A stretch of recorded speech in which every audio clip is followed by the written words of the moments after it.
Hi everyone, this is your Shafiq sir. Welcome back to my YouTube channel.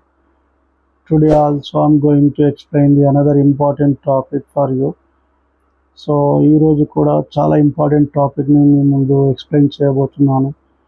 Competitive exams purpose Indian ఎకానమీలో ముఖ్యంగా చూడండి, types of budget, ఎన్ని రకాల budget అంటే ఏంటిది, ఎన్ని రకాల బడ్జెట్ ఉంటుంది, అండ్ ఫైనాన్స్ కమిషన్స్, ఎన్ని ఫైనాన్స్ కమిషన్స్ ఉన్నాయి, ఎవరెవరు దానికి చైర్మన్స్గా ఉన్నారు అనేది ఈరోజు నేను డిస్కస్ చేస్తాను.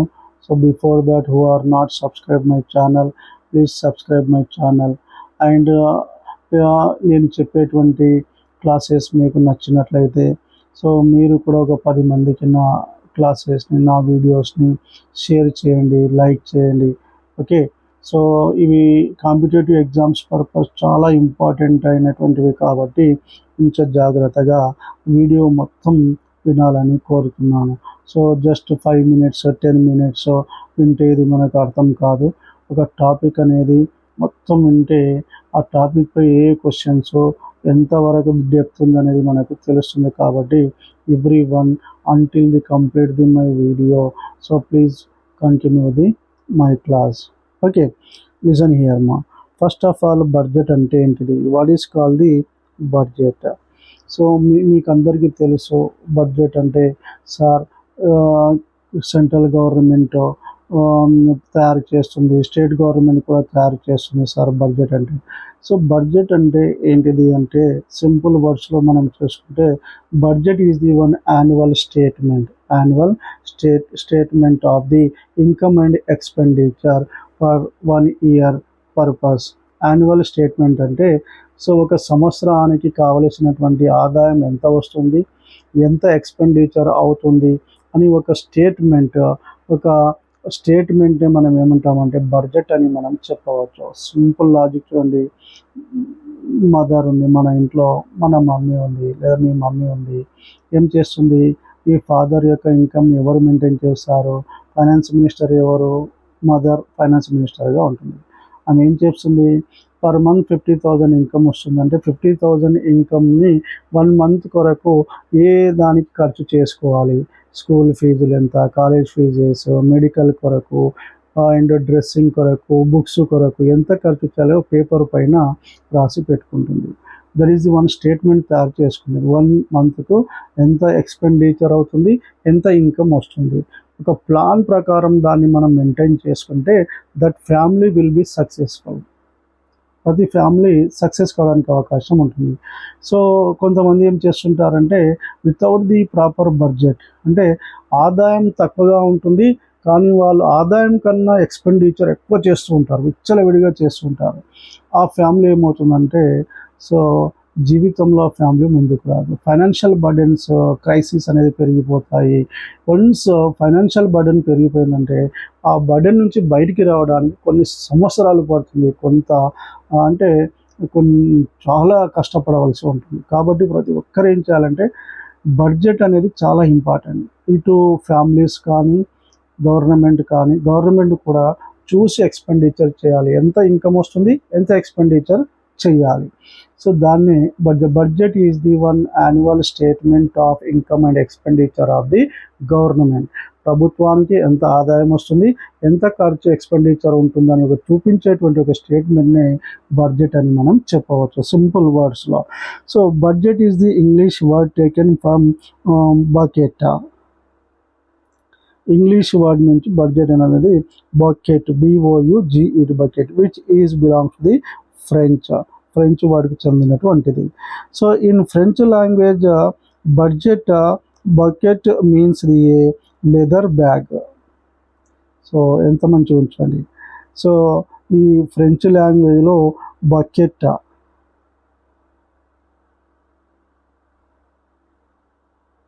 అనేటువంటి దానికి అర్థం ఏంటంటే ఈ లెదర్ బ్యాగ్.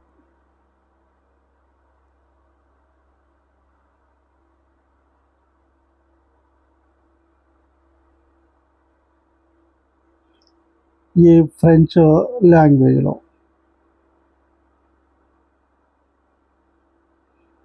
లెదర్ బ్యాగ్ అంటారు. Okay, budget means it is an estimation belongs to the coming income and going to the expenditure. ఎంత ఇన్కమ్ వస్తుంది, ఎంత ఎక్స్పెండిచర్ అని తెలియసేదే బడ్జెట్ అని చెప్పవచ్చు. సో ఈ బడ్జెట్కి కూడా మన కాన్స్టిట్యూషన్లో, ఇండియన్ కాన్స్టిట్యూషన్లో ఆర్టికల్ 112th ఆర్టికల్, ఇది బాగా గుర్తుపెట్టుకోవాలి చూడండి, 112th article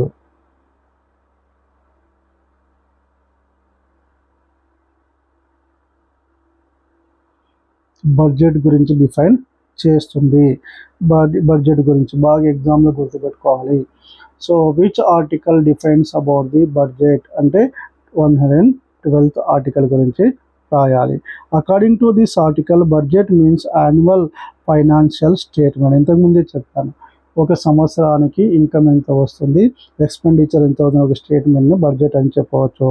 so budget introduce by British India by James Williamson. So budget అనేటువంటి దాన్ని ఫస్ట్ టైం 1860 ఫిబ్రవరి 18లో ఫస్ట్ బడ్జెట్ మన దేశంలో బ్రిటిష్ ఇండియా జేమ్స్ విలియమ్స్ అని ఇంట్రడ్యూస్ చేయడం అనేది జరిగింది. బాగా గుర్తుపెట్టుకోండి, ఇది కూడా ఎగ్జామ్లో వస్తుంది. బ్రిటిషర్స్ పరిపాలించేటప్పుడు 1860లో ఫస్ట్ టైం బడ్జెట్ ఇంట్రడ్యూస్ చేశారు బ్రిటిష్ ఇండియన్ గవర్నమెంట్లో. సో ఎప్పుడంటే 1860 ఫిబ్రవరి 18. ఎవరంటే Williamson, James Williamson. Then from 1909 all states, 1909 నుంచి all states introduce separate budget along with central government దేశం మొత్తం కొరకు తయారు చేసే బడ్జెట్ని సెంట్రల్ గవర్నమెంట్ బడ్జెట్ అంటారు. ఒక రాష్ట్రం కొరకు తయారు చేసే బడ్జెట్ ఏమంటారంటే స్టేట్ బడ్జెట్ అని చెప్పవచ్చు. సింపుల్గా central budget, state budget. Central budget అంటే ఏంటిది, ఒక దేశం యొక్క మొత్తం ఆదాయం ఎక్స్పెండిచర్ కొరకు తయారు చేసేదే సెంట్రల్ బడ్జెట్ అంటారు. ఒక రాష్ట్రంలో ఉండేటువంటి ఇన్కమ్ ఎక్స్పెండిచర్ని బేస్ చేసుకొని తయారు చేసే బడ్జెట్ని స్టేట్ బడ్జెట్ అని చెప్పవచ్చు. ఎప్పుడు సపరేట్గా తయారు చేస్తున్నారు, ఎప్పటి నుంచి అంటే 1909 నుంచి తయారు చేస్తున్నారు. From 1921 Acworth committee was appointed for the study about the Indian budget system. So Acworth committee అనేటువంటిది 1921లో ఇంట్రడ్యూస్ చేశారు బడ్జెట్ సిస్టమ్ని స్టడీ చేయడానికి. అండ్ దెన్ ఈ కమిటీ ఏం చేసిందంటే సపరేట్ రైల్వే బడ్జెట్ని సజెషన్ చేసింది. సో సెంట్రల్ గవర్నమెంట్ బడ్జెట్ తయారు చేసేటప్పుడు railway budget separate, financial budget separate, రెండు రకాల బడ్జెట్ ఉండేది. సో ఏ కమిటీ సజెస్ట్ చేసిందంటే Acworth committee 1921 Acworth committee.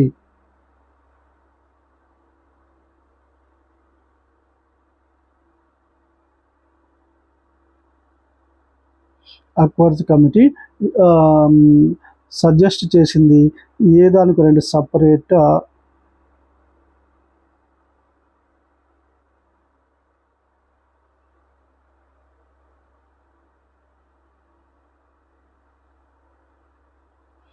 Railway budget.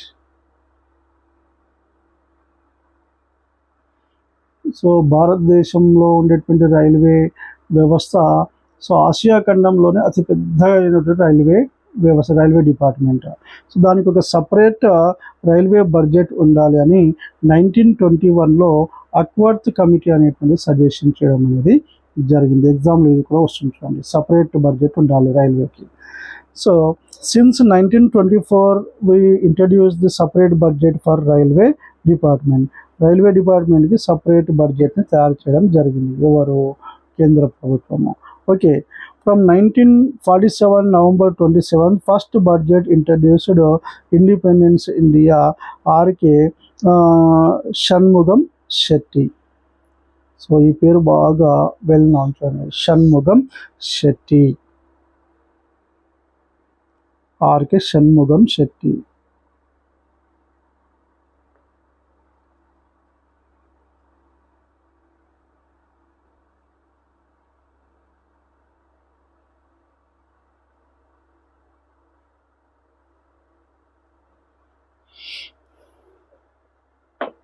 First బడ్జెట్ని ఇండియాలో ఇండిపెండెన్స్ వచ్చిన తర్వాత 1947 November 27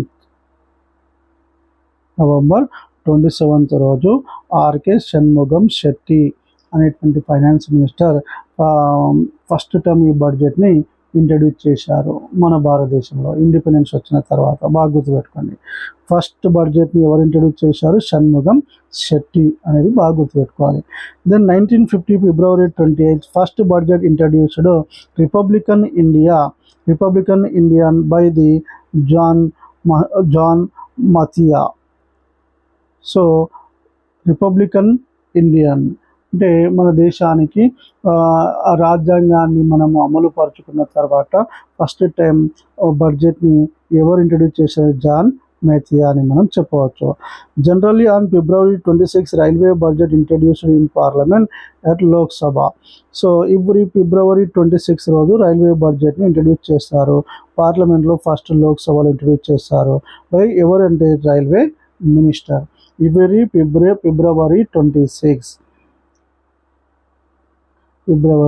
26 రోజు రైల్వే బడ్జెట్ అనేది ఇంట్రడ్యూస్ చేస్తారు. ఎవరు? Railway minister. దీనికి సపరేట్ మినిస్ట్రీ ఉంటుంది.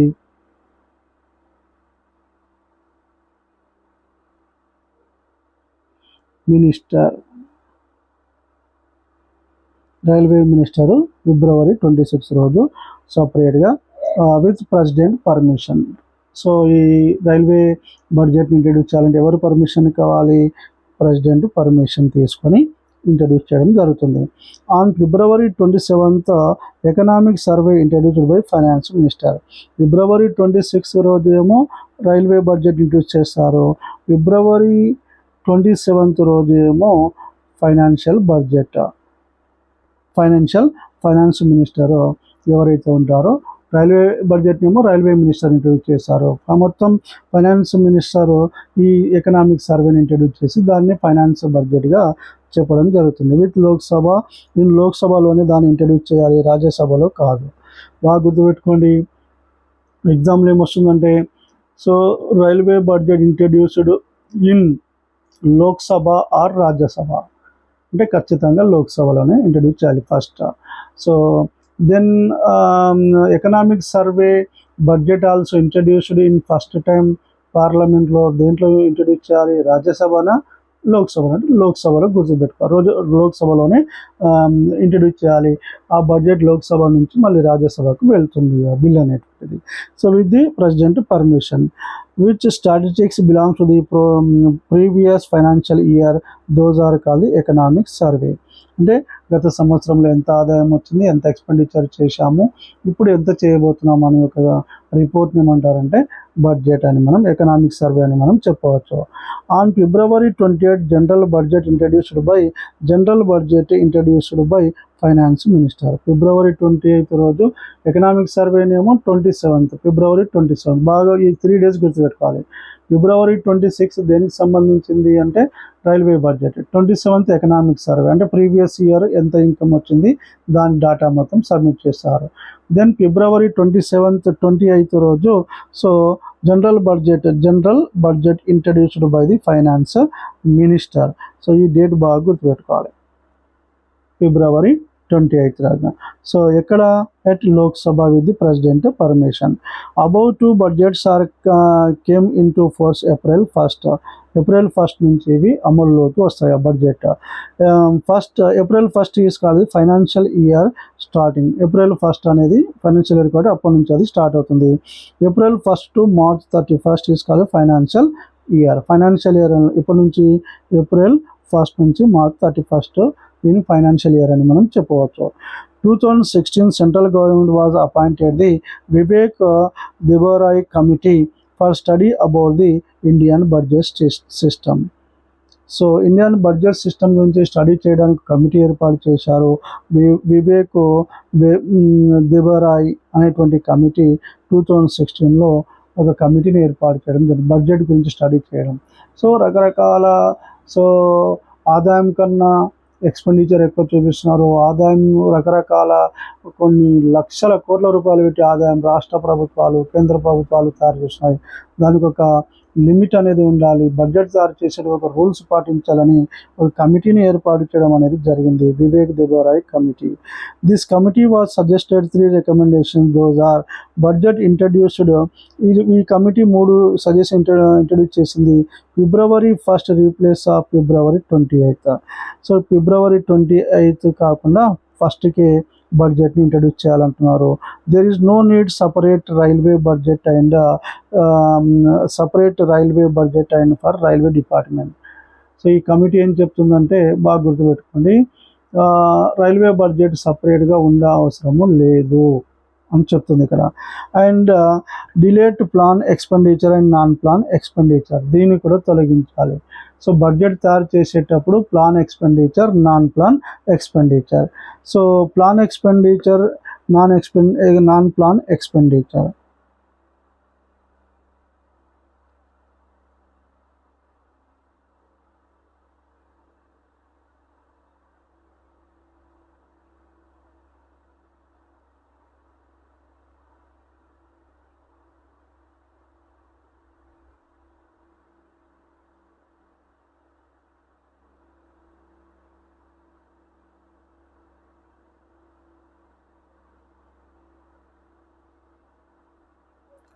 ఇక్కడ బాగా గుర్తుపెట్టుకోండి, ఇక్కడ సార్ బడ్జెట్ తయారు చేసేటప్పుడు 2 అంశాలను పరిగణలోకి. సో ప్లాన్ ఎక్స్పెండిచర్ ఎంత అవుతుంది, నాన్ ప్లాన్ ఎక్స్పెండిచర్ ఎంత అవుతుంది. ప్లాన్ ఎక్స్పెండిచర్ అంటే ఏంటిది? So plan expenditure means spending the new schemes, projects and spending the amount on the new schemes and project is called the plan expenditure అని మనం చెప్పవచ్చు. Hospitals ఎన్ని కట్టాలి, రోడ్స్ ఎన్ని కట్టాలి, ఎన్ని యూనివర్సిటీస్ని కట్టాలి, ఎన్ని కాలేజెస్ని కట్టాలి. సో ఇవన్నీ కూడా ఏమంటారంటే కొత్త ప్రాజెక్ట్స్ని, డ్యామ్స్ని, ఎన్ని డ్యామ్స్ కట్టాలి, మిడ్ డే మీల్స్ కొరకు ఎంత ఖర్చు చేయాలి, ఇదంతా ఏంటంటే ప్లాన్ ఎక్స్పెండిచర్ అని మనం చెప్పవచ్చు, ప్లాన్ ఎక్స్పెండిచర్స్. సో అంతేకాకుండా నాన్ ప్లాన్ ఎక్స్పెండిచర్ అంటే ఏంటిది? నాన్ ప్లాన్ ఎక్స్పెండిచర్ అంటే ఆల్రెడీ సాలరీస్, తర్వాత ఇంట్రెస్ట్ ఎంత పేమెంట్ చేయాలి, పెన్షన్స్ ఎంత ఇవ్వాలి, స్కాలర్షిప్ ఎంత ఇవ్వాలి, అండ్ డిఫెన్స్ కొరకు ఎంత ఖర్చు చేయాలి, ఎడ్యుకేషన్ కొరకు ఎంత ఖర్చు చేయాలి, ఇవన్నీ దేని కిందకి వస్తాయి. ఇది స్టాటిక్ ఉంటాయి. స్టాటిక్ అంటే ఇది దీనిలో మార్పు అనేది ఉండదు, ఎవ్వరు దీన్ని చేంజ్ చేయలేము. నాన్ ప్లాన్ ఎక్స్పెండిచర్లో సాలరీస్ అనేది ఖచ్చితంగా పేమెంట్ చేయవలసింది, pensions compulsory we should pay that. And defence sector కొరకు, వారి యొక్క అమ్యునిషన్స్ కొరకు, వెపన్స్ కొరకు ఖచ్చితంగా దాని ఖర్చు చేయవలసి, దాన్ని ఏమంటారంటే నాన్ ప్లాన్ ఎక్స్పెండిచర్ అని మనం చెప్పవచ్చు. ప్లాన్ ఎక్స్పెండిచర్ అంటే ఏంటిది? So that expenditure making on the new projects, కొత్త ఏం చేయాలి, ఫ్యూచర్లో మనం ఏం చేయాలి. సో న్యూ ప్రాజెక్ట్స్ అంటే ఎడ్యుకేషన్ కొరకు ఎంత, ఎన్ని కాలేజెస్, ఎన్ని యూనివర్సిటీస్ కట్టాలి, హాస్పిటల్స్ ఎన్ని, రోడ్స్ ఎంత నిర్మించాలి, ఇవన్నీ ఏమంటారంటే ప్లాన్ ఎక్స్పెండిచర్, నాన్ ప్లాన్. దీన్ని ఇది కూడా డిలీట్ చేయాలి అని చెప్పింది ఈ కమిటీ. దీన్ని తీసేయాలి, సపరేట్ కాకుండా దీన్ని తీసేయాలని చెప్పింది, దేబరాయ్ కమిటీ రిపోర్ట్లో చెప్పింది. ఇక్కడ చూడండి అమ్మా, present in our country there is no separate budget for railway department because it was merged in the railway budget to the general budget. ప్రస్తుతము 2017-18 నుంచి బడ్జెట్ అనేది సపరేట్ బడ్జెట్ లేదు, 17-18 నుంచి. So railway budget general budget కాకుండా railway బడ్జెట్ని general బడ్జెట్లో కలిపేయడం జరిగింది. ఇప్పుడు ప్రస్తుతం మన దేశంలో ఒకే బడ్జెట్ ఉంటుంది. ఇంతకుముందు రైల్వే బడ్జెట్ వేరు, ఫిబ్రవరి 26 అని చెప్పాను, ఫిబ్రవరి 28 రోజు జనరల్ బడ్జెట్ ఇంట్రడ్యూస్ చేసేవాళ్ళు. ఈ రెండింటిని మెర్జ్ చేయడం అనేది జరిగింది. In this budget concept 3 funds are there. So ఈ బడ్జెట్లో 3 ఫండ్స్ ఉంటాయి, నిధులు ఉంటాయి. Consolidated fund of India, consolidated fund, CFI అంటారు, సిఎఫ్ఐ. సో ఇది ఏ ఆర్టికల్? కాన్స్టిట్యూషన్లో 266 article consolidated fund of India గురించి ఇది ఎక్స్ప్లెయిన్ చేస్తుంది.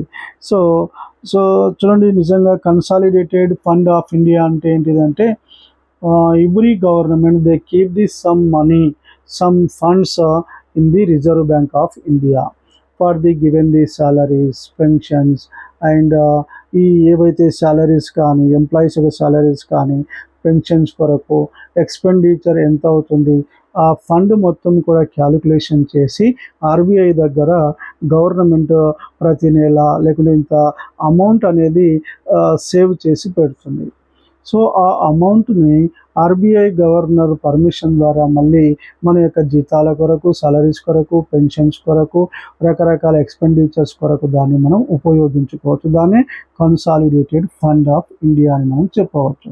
సో ఇక్కడ చూడండి, it is an account started by the central government at RBI దగ్గర ఈ ఫండ్స్ని నిల్వ చేస్తుంది. For the keep it's amount in RBI as a secure purpose.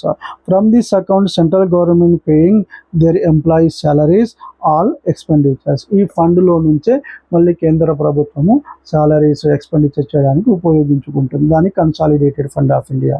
ఈ ఆర్టికల్ చెప్తుంది 266 article. Central government should take the permission for withdrawal amount from this account. So withdrawal చేయాలి, నేను కొంత amount withdraw చేసి సాలరీస్ ఇవ్వాలనుకుంటున్నాను అన్నప్పుడు ఆర్బీఐ పర్మిషన్ కంపల్సరీ తీసుకోవాలి. Okay, central government should take the permission from the withdrawal of the from this account. President of India, vice president, controller, auditor general and election commission, supreme court chief justice, other judges of Supreme Court salaries also paying through this account. ఎవరైతే president, vice president, Supreme court chief justice, controller of auditor general, election commission and వీళ్ళందరి యొక్క salaries ఈ consolidated fund నుంచి ఇవ్వడం అనేది జరుగుతుంది. కాబట్టి దీన్ని కూడా మనం బాగా గుర్తుపెట్టుకోవాలి. కానీ there is no need the permission from the పార్లమెంట్లో అంటే లోక్సభ, రాజ్యసభలో పార్లమెంట్ యొక్క పర్మిషన్ లేకుండానే దీన్ని గవర్నమెంట్ విత్డ్రా చేసి సాలరీస్ ఇచ్చుకోవచ్చు. రెండవది ఏమంటున్నామంటే కంటింజెన్సీ ఫండ్. ఈ ఆర్టికల్ చెప్తుంది ఇక్కడ 267 ఆర్టికల్.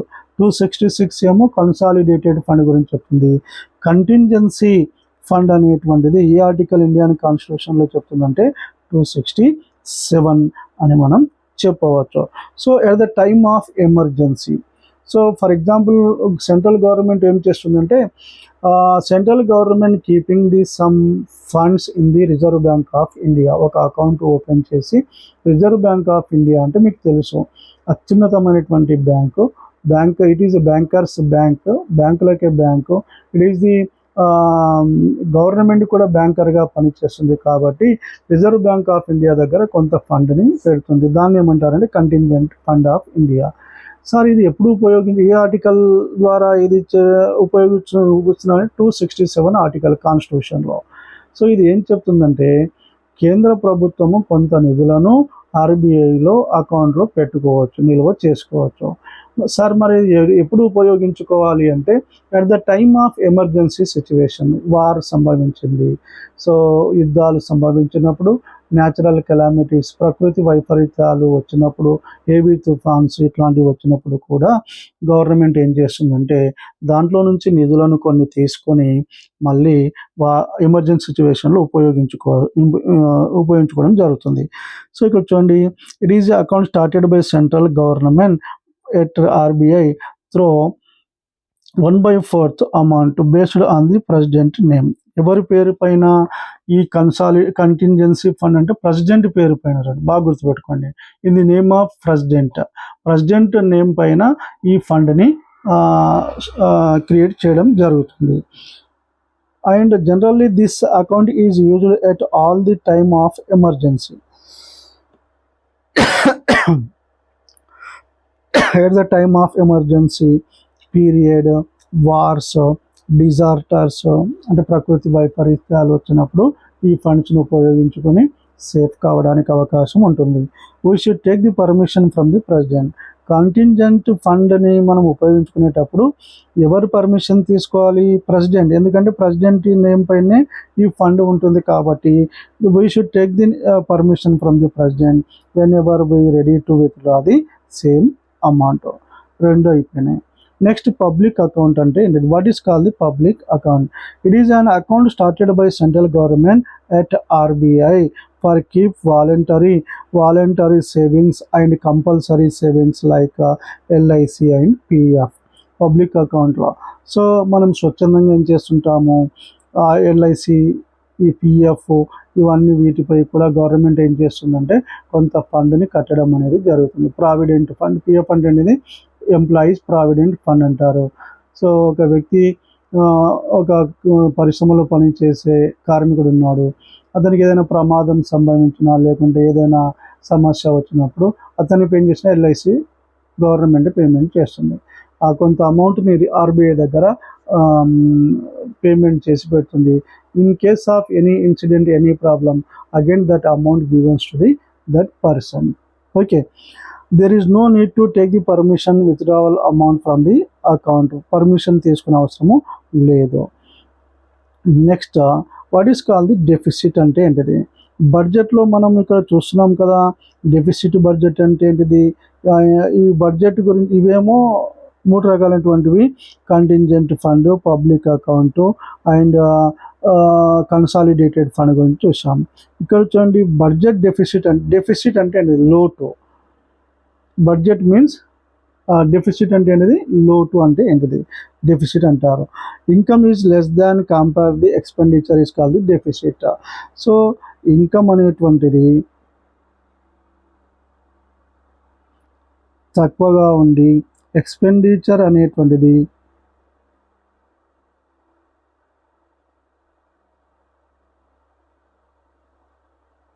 ఎక్కువగా ఉంటే ఆ దేశంలో డెఫిసిట్ బడ్జెట్ అనేది ఉంటుంది.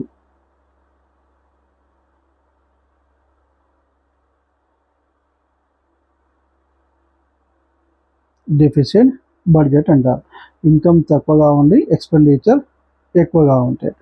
So that is classified into 5 types. Deficit budget మళ్ళీ ఎన్ని రకాలు ఉంది? 5 types. Revenue deficit. Revenue deficit అంటే ఏంటిది? Revenue income is the less than the revenue expenditure. Revenue income అనేది రెవెన్యూ ఎక్స్పెండిచర్ కన్నా తక్కువగా ఉంటే దాన్ని డెఫిసిట్ బడ్జెట్ అంటారు. క్యాపిటల్ డెఫిసిట్ అంటే capital income is less than the capital expenditure. Budget deficit అంటే ఏంటిది? Total income is less than the total expenditure. Fiscal deficit means budget deficit plus other borrowings. And primary deficits means fiscal deficit minus interest payment. Interest payments ni తీసేయాలి. Physical deficit వచ్చేసి primary deficit వస్తాయి. So this is the deficit budget 5 types. So what is the types of the budgets? So ఎన్ని రకాల budget ఉంటుంది? ఇక్కడ చూడండి, ముఖ్యంగా budgets are classified 2 types based on the relation between income and ఎక్స్పెండిచర్ని బట్టి 2 రకాల బడ్జెట్ ఉంటుంది. బ్యాలెన్స్డ్ బడ్జెట్, అన్బ్యాలెన్స్డ్ బడ్జెట్ అని మనం చెప్పవచ్చు. సో బ్యాలెన్స్డ్ బడ్జెట్ అంటే అనేది wear the income and expenditure is equal.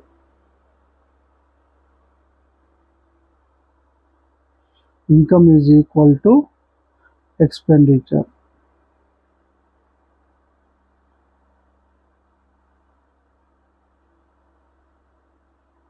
రెండు ఈక్వల్ కావాలి.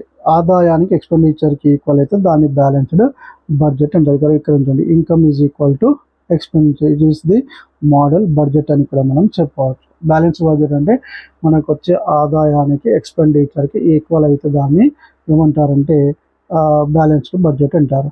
అన్బ్యాలెన్స్డ్ బడ్జెట్ అంటే ఏంటిది? Income is not equal to the expenditure, that is called the unbalanced budget. It is classified the 2 types. ఇన్కమ్కి ఎక్స్పెండిచర్కి తేడా అనేది ఉంటుంది. అన్బ్యాలెన్స్డ్ బడ్జెట్ దాన్ని ఏమంటారంటే 2 టైప్స్ ఉంటుంది unbalanced budget: surplus budget, deficit budget. Surplus అంటే మిగులు బడ్జెట్ అంటారు. డెఫిసిట్ అంటే లోటు బడ్జెట్. సర్ప్లస్ బడ్జెట్ ఎప్పుడు ఉంటుంది? So when the income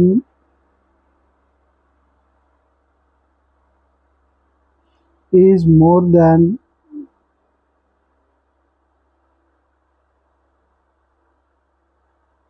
expenditure కన్నా ఇన్కమ్ ఎక్కువగా ఉంటే దాన్ని సర్ప్లస్ బడ్జెట్ అంటారు. డెఫిసిట్ బడ్జెట్ అంటే ఏంటిదంటే ఇన్కమ్ ఈజ్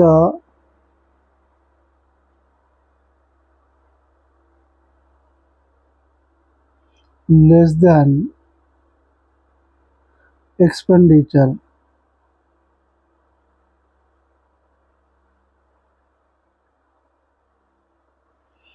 సో ఇన్కమ్ అనేది ఎక్స్పెండిచర్ కన్నా తక్కువ ఉంటుందని డెఫిసిట్ బడ్జెట్ అంటారు. సింపుల్. సర్ప్లస్ బడ్జెట్ అంటే ఏంటిది? ఇన్కమ్ ఎక్కువగా ఉంటుంది, ఎక్స్పెండిచర్ తక్కువగా ఉంటుంది.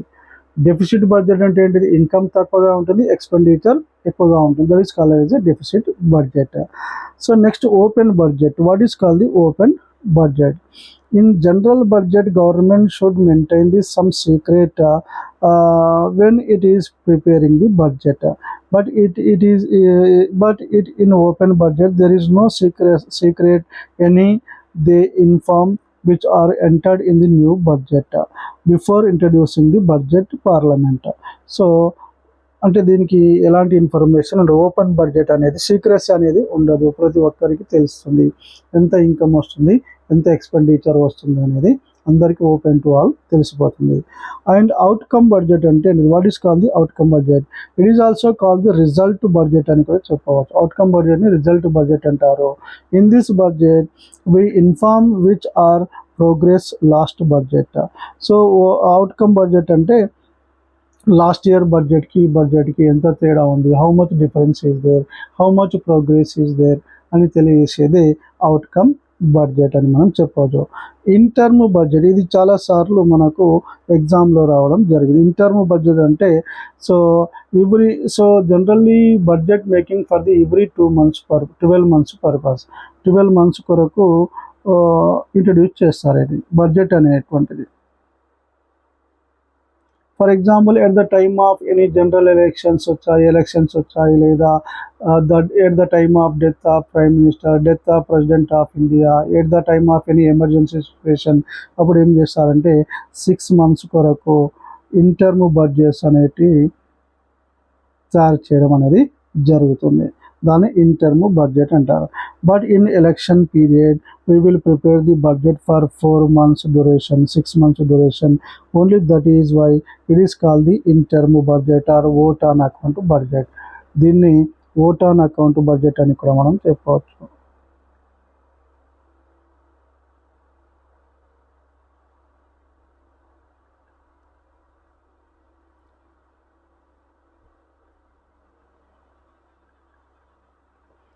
ఆర్ టెంపరరీ బడ్జెట్ అని కూడా మనం చెప్పవచ్చు.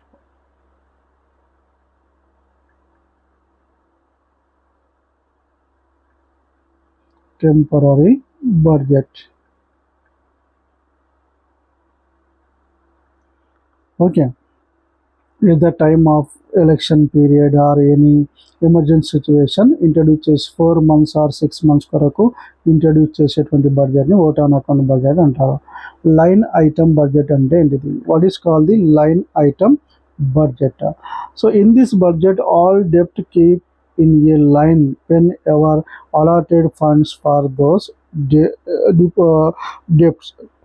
అంటే all depts keeping in line అంటే ముఖ్యంగా చూడండి, ఇయర్లీ మనం ప్రభుత్వం ఏం చేస్తుంది, తన అవసరాల కొరకు when the shortage of fund they borrow the some money from the funds from the other countries, RBI, world bank, IMF అనేది తెచ్చుకుంటుంది. అంటే ఇయర్లీ ఎంత పేమెంట్ చేయాలి, సో ఏ దానికి ఎంత పేమెంట్ చేయాలి అనే ఒక ప్లాన్ అనేది తయారు చేసుకుంటుంది. దాన్ని ఏమంటామంటే లైన్ ఐటమ్ బడ్జెట్ అని మనం చెప్పవచ్చు. And next one zero based budget. So 1961లో దీన్ని డిజైన్ చేశారు. జీరో బేస్డ్ బడ్జెట్ ఎప్పుడు డిజైన్ చేశారు? 1969. It was designed by Peter Pyhrr, belongs to యుఎస్ఏకి చెందినటువంటి వ్యక్తి. సో పీటర్ పైర్ అనేటువంటి ఒక ఎకానమిస్ట్ దీన్ని జీరో బేస్డ్ బడ్జెట్ని తయారు చేశారు. జీరో బేస్డ్ బడ్జెట్ అంటే సింపుల్ చూడండి. In 1970 USA government has implemented officially this budget. But in 1986-87 this budget introduced by Rajiv Gandhi. So మన భారతదేశ ప్రధానమంత్రి రాజీవ్ గాంధీ ఎప్పుడు ఇంట్రడ్యూస్ చేశారు? సో జీరో బేస్డ్ బడ్జెట్ అంటే ఇది బాగా గుర్తుపెట్టుకోవాలి. 86-87లో first time zero based budget introduced by the former prime minister of India Rajiv Gandhi. Okay, by 2002-2003 this budget was implemented in AP. Zero based budget first time ఏ స్టేట్లో implement చేశారంటే ఆంధ్రప్రదేశ్లో implementation చేశారు first time. And in general budget we're not taking any future and part importance of dept whenever we're ready to allot funds. Okay, so ఇక్కడ చూడమ్మా, budget గురించి మనం ఇక్కడ ఒక చిన్న ఫ్లో చార్ట్ ఉంది, దీన్ని మనం స్టడీ చేద్దాం. ఇన్కమ్ తీసుకుంటున్నాం ఫస్ట్, తర్వాత ఎక్స్పెండిచర్ని తీసుకుంటున్నాం. బడ్జెట్ తయారు చేయడానికి రెండు చాలా important. What is the first one? Income, మన దేశానికి వచ్చే ఇన్కమ్ రిసిప్ట్స్ ఎంత ఉంది, ఎక్స్పెండిచర్ ఎంత ఉంది అనేది మనం తీసుకోవాలి బడ్జెట్ తయారు చేసేటప్పుడు. ముఖ్యంగా చూడండి, ఇన్కమ్ రెవెన్యూ ఇన్కమ్ వస్తుంది, క్యాపిటల్ ఇన్కమ్. ఇన్కమ్ రెండు రకాలుగా వస్తుంది, revenue income, capital income. So revenue income అనేది మళ్ళీ ఎన్ని రకాలుగా వస్తుంది? రెండు రకాలుగా, tax income, non tax income అంటారు. రెవెన్యూ ఇన్కమ్ రెండు రకాల వస్తుంది, ట్యాక్స్ ఇన్కమ్ ట్యాక్స్ల రూపంలో వస్తుంది, నాన్ ట్యాక్స్ ఇంకా ట్యాక్స్ల రూపంలో డైరెక్ట్ ట్యాక్స్, మళ్ళీ రెండు రకాలు ఇండైరెక్ట్ ట్యాక్స్ అనేది వస్తుంది, తీసుకుంటుంది government. Tax income, non tax income, fees, fine, general administration, revenue, ఇవన్నీ కూడా ఏంటంటే మనకు నాన్ ట్యాక్స్ ఇన్కమ్ కిందకి వస్తాయి. Revenue, tax revenue are the two types. Tax revenue ఎన్ని రకాలుగా వస్తుంది, మనకు రెవెన్యూ ఇన్కమ్ ఎన్ని రకాలుగా వస్తుంది? ఒకటి ఏమో tax income, non tax income. Tax ఇన్కమ్లో direct tax, indirect tax. Non tax ఇన్కమ్లో fees, fines, general administration, revenue, ఇవన్నీ కూడా నాన్ ట్యాక్స్ ఇన్కమ్ కిందకి వస్తుంది ఇక్కడ. Okay, income two types, capital income, revenue income, ఇది చూసుకోవాలి. దెన్ మళ్ళీ క్యాపిటల్ ఇన్కమ్ అనేది టూ టైప్స్ ఉంటుంది. Capital income is the two types. దాంట్లో ఇంక్రీజింగ్ అసెట్స్, డిక్రీజింగ్ అసెట్స్ తీసుకోవాలి. క్యాపిటల్ ఇన్కమ్లో ఇంక్రీజింగ్ అసెట్స్, ఇంక్రీజింగ్ అసెట్స్ అంటే పిఎస్యు అంటే పబ్లిక్ సెక్టార్ యూనిట్స్ ప్రాఫిట్, ప్రభుత్వ రంగ సంస్థల యొక్క ప్రాఫిట్స్ ఇంక్రీజింగ్ అసెట్స్ కింద వస్తాయి. కమర్షియల్ రెవెన్యూ, బిజినెస్ ద్వారా వచ్చినటువంటి ఆదాయము. New maintaining of currency, so కరెన్సీని మెయింటైన్ చేయడం ద్వారా వచ్చినటువంటి ఆదాయము ఇంక్రీజింగ్ అసెట్స్ కింద. క్యాపిటల్ ఇన్కమ్లో ఇంక్రీజింగ్ అసెట్స్. డిక్రీజింగ్ అసెట్స్ మనం ఏవి అంటే సేల్స్ ఆఫ్ అసెట్స్. సో మనము మన దగ్గర ఉన్నటువంటి భూములు కానీ, బిల్డింగ్ కానీ, సో అమ్మడం ద్వారా వచ్చేటువంటి అసెట్స్. డిస్ఇన్వెస్ట్మెంట్ అంటే ప్రభుత్వ రంగ ఆస్తులను ప్రైవేటు వ్యక్తులకు సేల్ చేయడం. So transfer that properties assets from public sector to private sector, దీని వల్ల డిక్రీజింగ్ అసెట్స్ అంటారు. దీని ద్వారా కూడా క్యాపిటల్ ఇన్కమ్ జనరేట్ అవుతుంది. అర్థమైంది కదా? సో రెవెన్యూ ఇన్కమ్ అనేది ట్యాక్స్ ఇన్కమ్ ద్వారా, నాన్ ట్యాక్స్ ఇన్కమ్ ద్వారా వస్తే, క్యాపిటల్ ఇన్కమ్ అనేది ఇంక్రీజింగ్ అసెట్స్, డిక్రీజింగ్ అసెట్స్ ద్వారా కూడా. డిక్రీజింగ్ అంటే ఇవి మనం సేల్ చేస్తున్నాం, మన నుంచి వెళ్ళిపోతున్నాయి, కొంత ఆదాయం వస్తుంది. ఏవేవి? Sales tax, sales of assets, మన ఆస్తులను అమ్మడం ద్వారా, డిస్ఇన్వెస్ట్మెంట్ ప్రైవేటీకరణ చేయడం ద్వారా కొంత ఆదాయం వస్తుంది, దాన్ని క్యాపిటల్ రెవెన్యూ కింద తీసుకుంటాం. ఇంక్రీజింగ్ రెవెన్యూ అంటే ఇది ఇంక్రీజ్ అవుతూ ఉంటుంది, పబ్లిక్ సెక్టార్ యూనిట్స్ యొక్క profit day by day increase అవుతుంది. Commercial revenue every year increase అవుతుంది. So new monitoring the of currency యొక్క విలువ కూడా పెరుగుతూ మన యొక్క ఇన్కమ్ అనేది పెరుగుతూ పోతుంది. అండ్ ఎక్స్పెండిచర్ని మనం తీసుకుంటే, ఎక్స్పెండిచర్ ఆల్సో టూ టైప్స్ మా, రెవెన్యూ ఎక్స్పెండిచర్, క్యాపిటల్ ఎక్స్పెండిచర్ అంటారు. రెవెన్యూ ఇన్కమ్ చెప్పాను కదా ఇక్కడ, రెవెన్యూ ఇన్కమ్, క్యాపిటల్ ఇన్కమ్. ఇక్కడ క్యాపిటల్ ఎక్స్పెండిచర్, రెవెన్యూ ఎక్స్పెండిచర్ తీసుకోవాలి. So general administration, revenue expenditure అంటే ఎంత ఖర్చు చేస్తున్నాం. General administration, employees salaries, administration maintain చేయడానికి ఎంత ఖర్చు అవుతుంది, డిఫెన్స్ కొరకు ఎంత ఖర్చు, roads, police, old age pensions, hospitals, schools కొరకు ఖర్చు చేయవలసి ఉంటుంది. దాన్ని ఏమంటారు? రెవెన్యూ ఎక్స్పెండిచర్ అంటారు. స్కూల్లో టీచర్స్కి సాలరీస్ ఇవ్వాలి, హాస్పిటల్లో డాక్టర్స్కి ఇవ్వాలి, రోడ్స్, దీనిపై ఖర్చు చేయాలి, దాన్ని రెవెన్యూ ఎక్స్పెండిచర్. క్యాపిటల్ ఎక్స్పెండిచర్ అంటే సో మనకు చూడండి, ఇరిగేషన్ కొరకు ప్రాజెక్టులకు ఎంత ఖర్చు చేయాలి, ఎలక్ట్రిసిటీ ప్రాజెక్ట్స్కి ఎంత ఖర్చు చేయాలి, నేషనల్ హైవేస్కి, ఇండస్ట్రీస్ కన్స్ట్రక్షన్ కొరకు, డెవలప్మెంట్ కొరకు ఎంత ఖర్చు చేస్తాం, దాని క్యాపిటల్ ఎక్స్పెండిచర్. సో బడ్జెట్ని తయారు చేసేటప్పుడు ఈ రెండు జాగ్రత్తగా తయారు చేసుకోవాలి.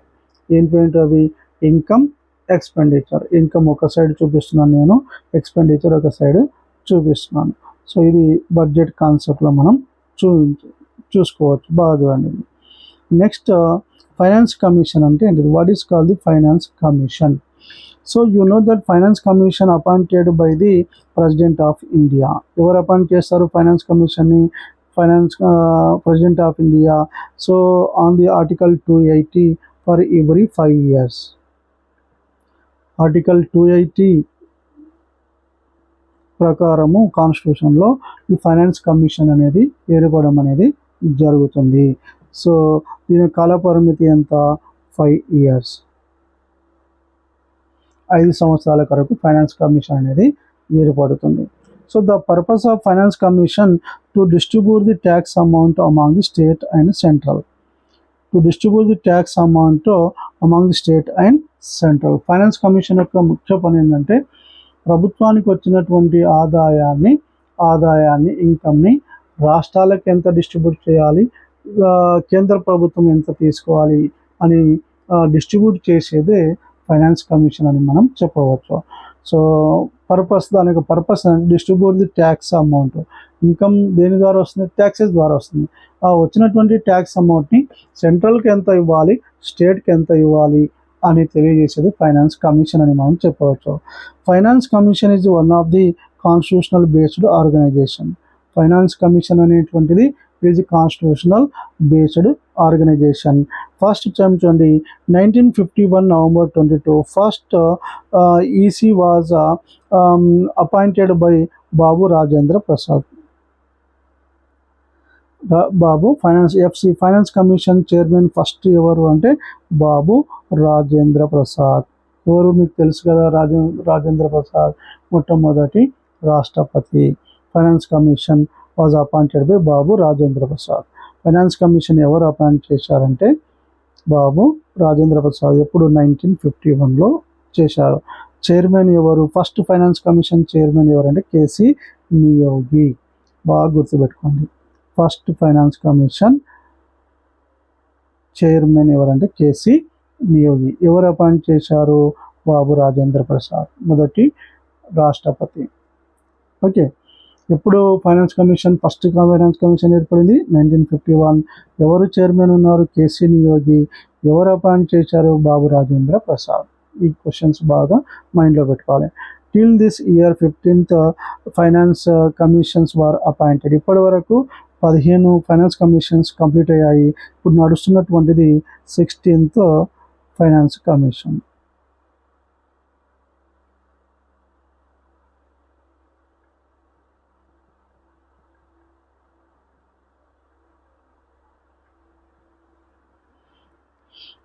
ప్రజెంట్ ఏది ఉందంటే 16th ఫైనాన్స్ కమిషన్. 2026కి 15th ఫైనాన్స్ కమిషన్ కంప్లీట్ అయింది. 2026 నుంచి 31 వరకు 16th ఫైనాన్స్ కమిషన్ నడుస్తుంది. ఇన్ దిస్ ఫైనాన్స్ కమిషన్ ఎంతమంది ఉంటారు? 5 members are there. So 5 members, ఒకరు చైర్మన్, 4 other members. చైర్మన్ ఒకరు ఉంటారు, 4 other members. బాగా గుర్తుపెట్టుకోండి. ఫైనాన్స్ కమిషన్లో ఒక చైర్మన్ ఉంటాడు, 1+4. 1 chairman and 1+4, 1 chairman, 4 other members ఉంటారు. సో మనం ముఖ్యంగా 15th ఫైనాన్స్ కమిషన్ గురించి రావడానికి అవకాశం ఉంది క్వశ్చన్స్ ఇక్కడ. 15th ఫైనాన్స్ కమిషన్ గురించి స్టడీ చేయాలి మనం. 15th finance commission 2017 November 27th it was appointed by Ramnath Kovind. 15th కమిషన్ని ఎవరు అపాయింట్ చేశారు? మన భారత రాష్ట్రపతి అప్పుడు ఉన్నటువంటి రామ్నాథ్ కోవింద్. సో ద్రౌపది ముర్ము ఇప్పుడు ఉన్నటువంటి ప్రెసిడెంట్ ఎవరు? President of India Draupadi Murmu. ఈమె కన్నా ముందు ఎవరున్నారు? Ramnath Kovind. So 15th finance commission appoint చేసింది ఎవరు అంటే బాగా గుర్తుపెట్టుకోవాలి, రామ్నాథ్ కోవింద్. ఈయన ప్రెసిడెంట్గా ఉన్నాడు. 2020 it was submitted its report ఎప్పుడు సబ్మిట్ చేసింది ఫైనాన్స్ కమిషన్? 2020లో. Its period of time 2021 to 26. 2021 to finance commission period is 2021 to 26. దీని పర్పస్ ఏంటిది? ఫైనాన్స్ కమిషన్ ఆల్రెడీ మీకు తెలుసు కదా, to distribute the tax income from central to state, state to central. Okay, 15th finance commission chairman ఎవరున్నారంటే Nandkishore Singh. Members ఎవరున్నారు? అజయ్ నారాయణ్ జా, అనూప్ సింగ్, అశోక్ లహరి, రమేష్ చంద్. ఈ నలుగురు మెంబర్స్ ఇతను చైర్మన్గా ఉన్నారు.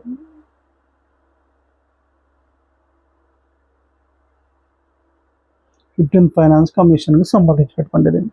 15th finance commission was suggested 42% of state among the tax income.